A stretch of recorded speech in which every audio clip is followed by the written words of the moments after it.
여기서는 돌산 보이시나요? 보시면은 돌벽 부분에 이렇게 세로로 긁힌 것처럼 이렇게 약간 오른쪽 측면에 긁혀 있는 이런 줄무늬들이 남아 있어요. 저게 이제 뭐냐면 옛날에 일제강점기 때 일제가 저기에다가 글씨를 각자를 팠습니다. 동아청년 단결이라는 제목으로 뭐 이렇게 날짜부터 해서 간단한 내용의 글씨를 팠는데 해방되고 그 이후에 일제 흔적을 없애자라고 해서 갈아버린 거예요. 글씨를 조금씩. 그래서 지금 글씨는 보이지 않는데 그 문서나 서류들로 이제 어떤 내용이었는지 알았던 거죠. 그게 이제 동아청년 단결. 일본이 이제 대동아 공영권 이런 얘기를 하면서 전쟁들을 벌였잖아요. 쭉 나가다가 1937년, 38년 이럴 때 막혔어요. 중국이 이제 국민당과 공산당이 연합작전을 벌이면서 일본이 그 전의 기세처럼 밀고 나가지 못하게 된 거죠. 그래서 이제 그때 좀 다시 한번 기세를 모아보자 라고 하는데 자기네 나라들만 하는 게 아니고 곳곳에 이 식민지들, 뭐 몽골이라든지 대만, 조선 이런 곳에 있는 식민지들의 청년들을 끌어모읍니다. 그래서 대회를 하고 그 청년들의 기세를 우리가 이 경성 사람들이 다 볼 수 있는 곳에 새기자라고 해서 저 높은 곳에다 이제 동아 청년 단결이라고 한 거죠.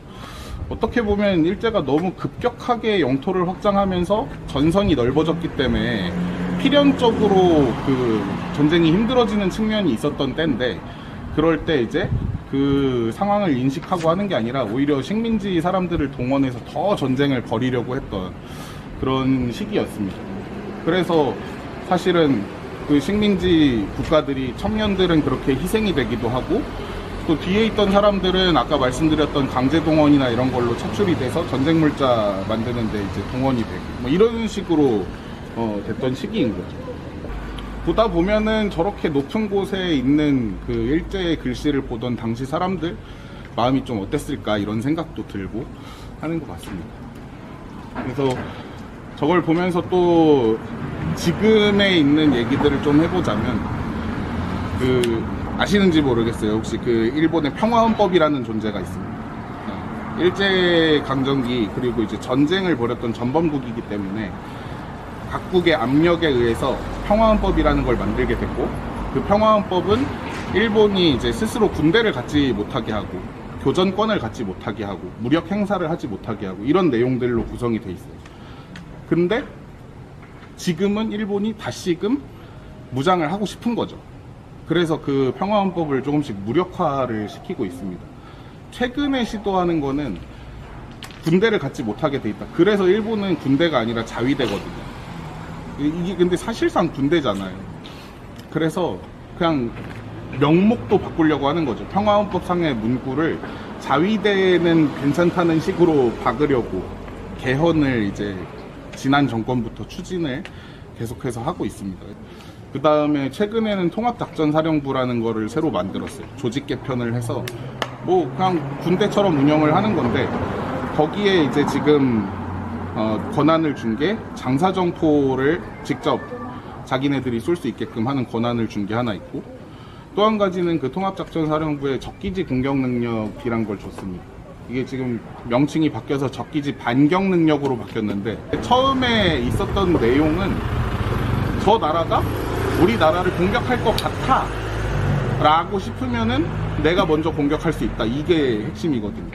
그러면 사실상 자의적 판단에 의해서 전쟁 행위를 할 수 있게끔 되는 거기 때문에 평화헌법의 의미가 무력화가 되는 제도인 거죠.